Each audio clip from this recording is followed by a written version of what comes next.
اور اس پر اللہ کے علاوہ اور کسی کی حکمرانی نہیں چاہیے. لا الہ الا اللہ جو کلمہ توحید ہے اس کا بنیادی مقصد بھی یہی ہے. اور دوسری بات یہ کہ اس انسان کی کامیابی کے لیے نبی مہربان صلی اللہ علیہ وسلم نے جو پیغام، جو قانون، جو نظام لایا تھا، دنیا اور آخرت میں کامیابی کی وہی ضمانت ہے. تو یہی ایک پیغام ہے جو مشرق میں بھی ہے، مغرب میں بھی ہے، جنوب میں بھی ہے، شمال میں بھی ہے. تو آپ کی یہ بات صحیح ہے کہ اگر کچھ لوگ رشیا میں کام کرتے ہیں، افریقی ممالک میں کام کرتے ہیں، یورپی ممالک میں کام کرتے ہیں، تو ان کا تنظیمی تعلق تو ہمارے ساتھ نہیں ہوتا ہے، وہ خود ہی اپنے فیصلے خود کرتے ہیں. لیکن ان کا ایک دنیا کے سطح پر ایک نظریاتی اور فکری تعلق ضرور ہمارے ساتھ ہوتا ہے. اور اس فکر کو اجاگر کرنے اور آگے بڑھانے میں سید مودودی رحمۃ اللہ علیہ نے بڑا کام کیا ہے. اور ان کی لٹریچر ہے جو اس وقت دنیا کے 47-48 بڑی زبانوں میں اس کا ترجمہ ہوا ہے. اور لٹریچر اور کتاب ایک ایسی چیز ہے کہ کسی بھی جگہ کسی بھی انسان کو اپنی طرف متوجہ کرتا ہے. اور یہی وجہ ہے کہ آج آپ مغرب میں جا کر وہاں اگر ڈسکشن شروع کرے تو آپ کے ساتھ ضرور یہ بات کرے گی کہ ہاں اسلام بھی ایک نظام حیات ہے، اور یہ عیسائیت کی طرح یا دوسرے مذاہب کی طرح کچھ رسومات یا ایک کلچر کا نام نہیں ہے، بلکہ ساری انسانی زندگی کا احاطہ کرتا ہے.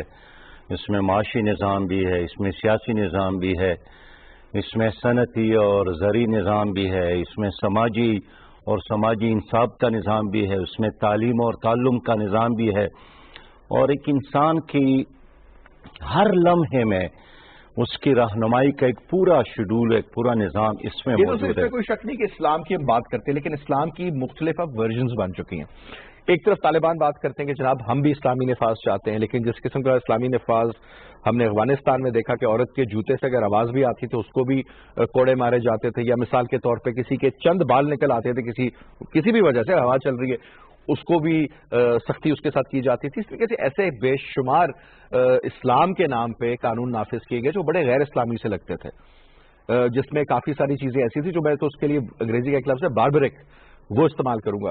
جس طریقے سے آئی ایس نے اسلام کا ایک امیج خراب کیا پوری دنیا میں، کہ وہ جب ہم مور دیکھتے ہیں، وہ کلمہ دیکھتے ہیں، وہ رسول اللہ صلی اللہ علیہ وسلم کا نام دیکھتے ہیں، وہ اللہ تعالیٰ کا نام دیکھتے ہیں وہاں پر لکھا ہوا، اور اس جھنڈے کے اگینسٹ مارنے والا بھی مسلمان، مرنے والا بھی مسلمان، وہ بھی اللہ اکبر کہہ رہا ہے، یہ بھی اللہ اکبر کہہ رہا ہے. آپ نہیں سمجھتے کہ کسی جگہ پہ، کیونکہ میں آپ کلچر والی بات جو آپ نے کی اور وہ اس پہ میں آتا ہوں، لیکن یہ بتائیے گا کہ آپ نہیں سمجھتے کہ یہ ایک بڑا میجر کلیش بن چکا ہے، ایک نظریہ ایک اور نظریے کے ساتھ ایکسٹریمزم دونوں جانب ہے. دیکھیے، جن تنظیموں کا نام آپ نے لیا، ان تنظیموں کی اس فلسفے کو یا ان اقدامات کو کبھی بھی ہم نے سپورٹ نہیں کیا.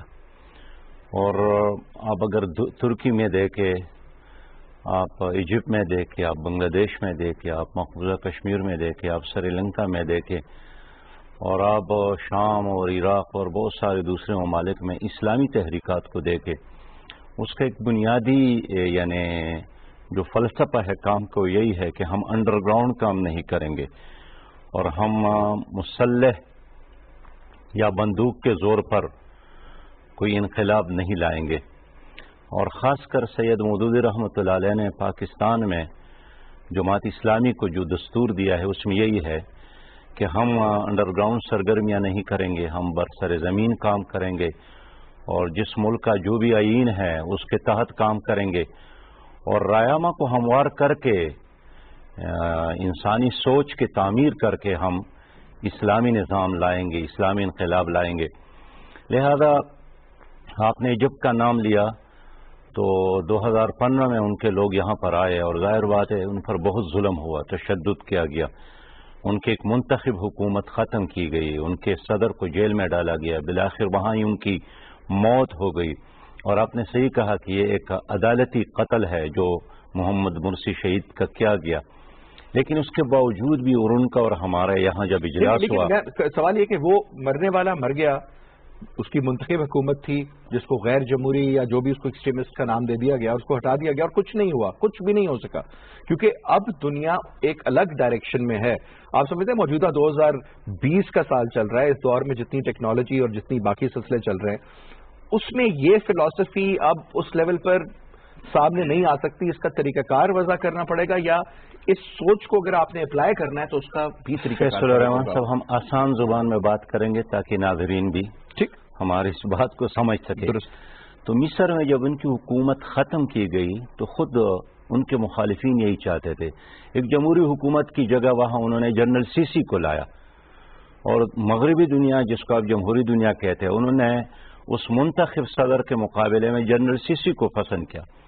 $5 بلین فوری طور پر اس کو دیے گئے اور انجیکٹ کیا گیا بہت زیادہ پیسہ ادھر. اس کے علاوہ سعودی عربیہ نے بھی بے شمار پیسہ دیا، ایجپٹ کو بھی. اور میں اب عرض کروں، اس کے باوجود بھی وہاں کی تحریک نے یہ فیصلہ کیا کہ ہم اس غنڈہ گردی، بدماشی اور غیر آئینی، غیر اخلاقی اور غیر قانونی اقدام کا مقابلہ آئین قانون کے مطابق کریں گے. ہم تشدد کا راستہ اختیار نہیں کریں گے. گو کہ دنیا یہی چاہتی تھی. کیا ہوا آخر میں؟ کیا دنیا یہی چاہتی تھی، اور یہی وجہ ہے کہ اب بھی مصر میں اخوان المسلمین اسی طرح آب و تاب سے موجود ہے. جب بھی آزادانہ الیکشن ہوا اور لوگوں کو بالکل پہلے سے زیادہ میجارٹی کے ساتھ آئیں گے. لیکن میں آپ کو یہ بتانا چاہتا ہوں کہ بین الاقوامی سطح پر ہمارا فیصلہ یہی ہے کہ ہم قانون اور آئین جس ملک کا جو بھی ہے اس کے اندر رہتے ہوئے تشدد کی بجائے دلیل کی بنیاد پر، لٹریچر کی بنیاد پر، دعوت کی بنیاد پر، تربیت کی بنیاد پر، لوگوں کی خدمت کی بنیاد پر اپنے کام کو آگے بڑھائیں گے اور اسلامی انقلاب لائیں گے. اب یہاں پہ چند ایک سوال. آپ نے کہا جی ہم نے ہمیشہ ملک و قانون کو دیکھا. اب دو سوال یہاں پر آتے ہیں. ایک تو جی انگریز جو آپ بات کرتے ہیں کلچر کی، اس میں وہ کہتے ہیں جی آپ کی زبان کیا ہے، آپ کا کھانے پینے کس قسم کے آپ کھاتے ہیں، آپ کے کپڑے کیسے ہیں، آپ کا سوچ، آپ کی ویلیوز کیا ہیں، آپ شادیاں کیسے کرتے ہیں، آپ خوشی کیسے مناتے ہیں، آپ تہوار کیسے مناتے ہیں. بے شمار چیزیں اس میں چھوٹی چھوٹی، آپ کی شکل صورت کیسی، آپ کا رنگ کیسا، جس سے آپ ایک طبقے کے ساتھ آپ کو جوڑ دیا جاتا ہے. وہ کہتے ہیں کہ جی کلچر ایک بہت بڑا حصہ، یہ سب چیزیں کلچر کی. اور اس میں ایک اور امپورٹنٹ چیز بھی ہے کلچر، جو کہ مذہب اس کا ایک کمپوننٹ ہے، ایک انٹرنیشنل اس کی اپروچ. لیکن یہاں پہ لگتا ہے کہ ہم نے ریلیجن کو ٹوٹل اپروچ دے دی ہے، اور اس میں چاہے وہ پالیٹکس ہیں اس میں بھی ہم ریلیجن لے آتے ہیں. میں ایم اے کی ایگزامپل دیتا ہوں. ایم اے جب بنی تو کتاب کو ووٹ دو، صرف کتاب سے مراد تھی قرآن کی. اب قرآن کو ووٹ تو ہم ضرور دینا چاہیے کیونکہ ہم مسلمان ہیں الحمدللہ، اور ایک بڑی اگر میرے پاس کچھ بھی ہو جائے تو میرا نظریہ جو بھی ہوگا کتاب ہو جائے پہلے. تو آپ نہیں سمجھتے کہ یہ بھی ایک تھوڑی سی، جو میں تو ورڈ بلیک میلنگ شاید یوز کروں گا، کہ عام آدمی کو اس طرف کیا گیا. دوسرا پھر آپ یہ بات کرتے ہیں کہ ریلیجن کو اتنا زیادہ آپ لے آئے آج کی سیاست میں کہ آج بہت سے ایسے مسائل پیدا ہو چکے ہیں، چاہے وہ ایکسٹریمزم کے حوالے سے ہو، چاہے وہ ایک نفرت ہو، چاہے وہ مغرب مشرق میں دوریاں ہوں، چاہے وہ ایک شخص کا جو امیج ہے داڑھی والا، سر پہ ٹوپی، زبردست مسلمان، بہترین انسان، لیکن اس سے ایک گھبراہٹ کا احساس ہوتا ہے. آپ نہیں سمجھتے کہ اس کی ذمہ داری جاتی ہے ان جماعتوں پہ خاص کر کے؟ دیکھیے میری بات سن لے. ایک تو جو جماعت اسلامی یا ہمارے ساتھ ریلیٹڈ اسلامی تحریکات کے ساتھ متعلق لوگ ہیں، یہ زیادہ تر یونیورسٹیوں اور کالجوں اور اسکول کے نوجوان ہوتے ہیں. اور میں دعوے کے ساتھ کہہ سکتا ہوں کہ اس وقت بھی ہمارے اپنے اعداد و شمار اور سروے کے مطابق سب سے زیادہ پاکستان میں پی ایچ ڈیز کرنے والے لوگ جماعت اسلامی یا اسلامی تحریک کے فکر سے مسلح. اسی طرح محمد مرسی تو امریکہ میں پڑھا لکھا آدمی تھا، وہ ڈاکٹر تھا اور انجینئر تھا، حافظ قرآن تھا. آپ اگر نجم الدین اربکان کو دیکھ کے پروفیسر تھا. آج اگر جناب قاضی حسین احمد صاحب کو دیکھے تو وہ بھی کالج میں لیکچرر تھے. آپ تیونس کے راشد الغنیشو کو دیکھے تو وہ بھی، یعنی سچ یہ اس طرح مدارس میں پلے بڑے لوگ نہیں ہیں.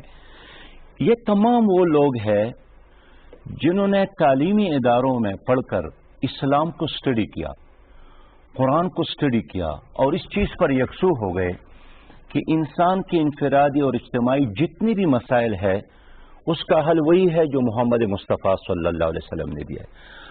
آپ اگر اس کو افغانستان کے تناظر میں دیکھیں تو یہ ایک بہت جزوی اور ایک نظری ہے. آپ نے بات کی نا سراج صاحب, آپ نے فرمایا کہ جماعت اسلامی کا نظریہ قرآن پہ مبنی ہے اور جو قرآن میں تعلیمات ہیں ہم اس کو لے کر کے آگے چلیں گے. آپ کا میں پڑھا تھا, آپ کی ایجوکیشن پشاور میں ہوئی, آپ نے پولیٹیکل سائنس میں بیچلرز کیا, پھر آپ نے ماسٹرز کیا جا کر کے پنجاب سے, اور آپ نے ایجوکیشن کے ڈپارٹمنٹ میں. آپ یونیورسٹی کا کلچر سمجھتے ہیں پنجاب کا بھی اور خیبر پختونخوا کا بھی.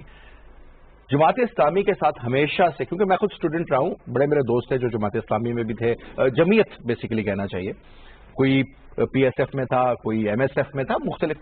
لیکن میں نے دیکھا جو جماعت اسلامی کا زور تھا, چاہے وہ بندوق کے زور پہ یونیورسٹی میں قبضے ہوں, ہاسٹلس میں, کہ اگر آپ نے بچنا ہے تو جمعیت والوں کے ساتھ آپ کا تعلق سیٹ ہونا چاہیے, ورنہ مسائل بہت بن جاتے ہیں. اور میں ایک نہیں بے شمار, چاہے وہ یو ای ٹی لاہور کی ایگزامپل ہو, پنجاب یونیورسٹی کی ایگزامپل ہو, کہ خاص کر کے یہ ضیاء کا دور تھا جب آپ کی تعلیم, آپ مجھ سے تقریباً 10 سال عمر میں بڑے ہیں, اور آپ کا بھی وہی دور تھا جو میرے غالباً بڑے بھائی کا دور تھا. اس زمانے میں پیپلز پارٹی کو کرش کیا جا رہا تھا, پی ایس ایف کی بنیاد میں بات کرو, تو جمعیت کو اتنا تگڑا کیا گیا کہ جمعیت کے نام سے خوف آنا شروع ہو گیا. جو اقتدار, کوئی بھی فنکشن ہو رہا ہے یونیورسٹی میں, جی جمعیت نے آ کے ہلہ بول دیا, اسٹیج توڑ دیا اور لڑکوں کو مارا, یہ عام رواج تھا. یہ کون سا اسلام ہے؟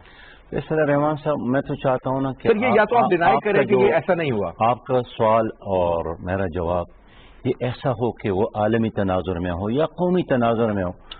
آپ اگر ایک بار مصر میں جاتے ہیں اور پھر آ کر کسی آپ کی جماعت کا تعلق نظریاتی تعلق سے بھی آؤں گا. سوال ہوا, میرا جواب یہی ہے جناب کہ ایک ہے پروپیگنڈا جس کا شاید آپ بھی شکار ہو گئے, ایک ہے ریئلٹی. اب دیکھیے, آپ کسی بوڑھے آدمی کو ڈرا سکتے ہیں, لیکن اگر آپ نے ایک نوجوان کو ڈرانے کی کوشش کی, وہ آگے کھڑا ہو جاتا ہے. کراچی یونیورسٹی میں جب الیکشن ہوتے تھے تو لڑکوں میں بھی جمعیت کو کامیابی ملتی تھی, لیکن زیادہ تر اعتماد ہم پر طالبات کرتے تھے. وہ طالبات جو سر پر دوپٹہ بھی نہیں رکھتے تھے. پنجاب یونیورسٹی میں, قائد اعظم یونیورسٹی میں, ملتان یونیورسٹی میں خود اپنے کالج کا ایک منتخب صدر رہا ہوں, آخری یونین کا میں آخری صدر رہا ہوں اپنے کالج کا. تو جمعیت کے اندر کشش نہیں ہوتی تھی. اور پھر یہ کہ وہ خدمت اتنے کرتے تھے کہ بہت سارے ایسے, ایک کالم نویس ہے جس نے ہمیشہ ہمارے خلاف لکھا ہے, لیکن اس نے جب اپنی بیٹی کو پنجاب یونیورسٹی میں داخل کی تو 2 مہینے بعد جب وہ گھر گئی تو اس نے کہا کہ ابو, آپ نے تو اسلامی جمعیت طلبہ کے خلاف بہت کچھ لکھا ہے, لیکن میرا دوپٹہ اور میری عزت ان لوگوں کی وجہ سے محفوظ ہے, اس لیے کہ میں جس راستے پہ جاتا ہوں تو لوگ میرے لیے راستہ چھوڑتے ہیں, میرے احترام میں, میری عزت میں, اس لیے کہ وہاں اسلامی جمعیت طلبہ ہے. اور یہی وجہ ہے کہ کئی بار الیکشن میں لڑکوں میں ہم ہار جاتے تھے, لیکن طالبات کا رزلٹ جب آتا تھا, وہ طالبات جو بورقے والے نہیں ہوتے تھے لیکن جمعیت کو پسند کرتے تھے, جمعیت کے بیجز لگاتے تھے. غصہ اس طرح کر رہی ہیں, وہ کلاشنکوف کلچر میں بلیو نہیں کرتی, لیکن لڑکوں میں اگر آپ دیکھیں, میں بہت سے ایسے نام بھی لوں گا کیونکہ اسٹوڈنٹ یونینز کے مطلب میں جانتا ہوں قائد اعظم یونیورسٹی میں کیا ہوتا تھا, یا مثال کے طور پہ راول پنڈی, لاہور, کراچی کی آپ نے مثال دی. کراچی میں ہمیشہ سے جمعیت کا بڑا ایک نام رہا ہے, آپ کے ناظم رہے ہیں وہاں پر نعمت اللہ صاحب. کہنے کا مقصد یہ ہے کہ جمعیت کے ساتھ ایک ایسوسیشن ہے وائلنس کی, لڑائی جھگڑے کی. یہ ایک اگر آپ اس پہ میں چاہوں گا آپ تفصیلی بات کیجیے, ایک چھوٹی سی بریک لیتے ہیں سراج صاحب, میں چاہوں گا آپ اس پہ تفصیلی جواب دیجیے گا. We'll take a short break جی, بریک کے بعد واپس آتے ہیں. موجود ہے ہمارے ساتھ جناب امیر جماعت اسلامی سراج الحق صاحب, ہمارے ساتھ رہیے.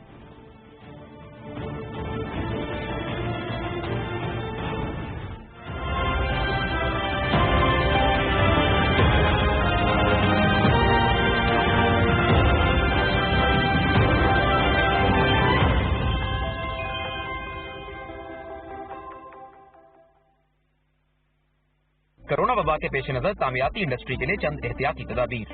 بایو میٹرک حاضری سے گریز کریں. تعمیرات والی جگہ پر داخلی اور خارجی راستوں پر تھرمل گن کی دستیابی یقینی بنائیں. داخلی اور خارجی راستوں پر سینیٹائزر کی دستیابی کو یقینی بنایا جائے. تمام کارکن ڈیوٹی شروع ہونے کے وقت کام والے کپڑے پہنیں اور کام ختم ہونے پر نہانے کے بعد معمول کے کپڑے پہن لیں. کارکنوں اور صارفین کے درمیان رابطے ورچوئل مواصلات کے ذریعے رکھے جائیں. معاشرتی فاصلوں کے لیے 2 میٹر کی دوری اختیار کریں. متبادل یا اضافی شفٹوں کے ذریعے ملازمین کی تعداد کم سے کم رکھی جائے. مزدور حضرات کام سے پہلے پہلے اور بعد میں ہاتھ دھونا ہرگز نہ بھولیں۔ بیمار مزدوروں کو کسی صورت کام پر نہ بلایا جائے۔ ایسے ورکرز جن میں کورونا کی علامات ظاہر ہو جائیں ان کے لیے عارضی قیام گاہ یا قرنطینہ کمرے کا انتظام کیا جائے تاکہ ان کو ٹیسٹ ریزلٹ آنے تک قرنطینہ کیا جا سکے۔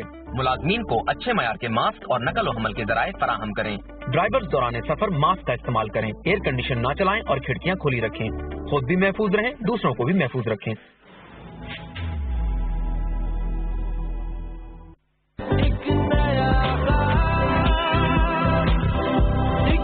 کسی بھی نیٹ ورک سے زیادہ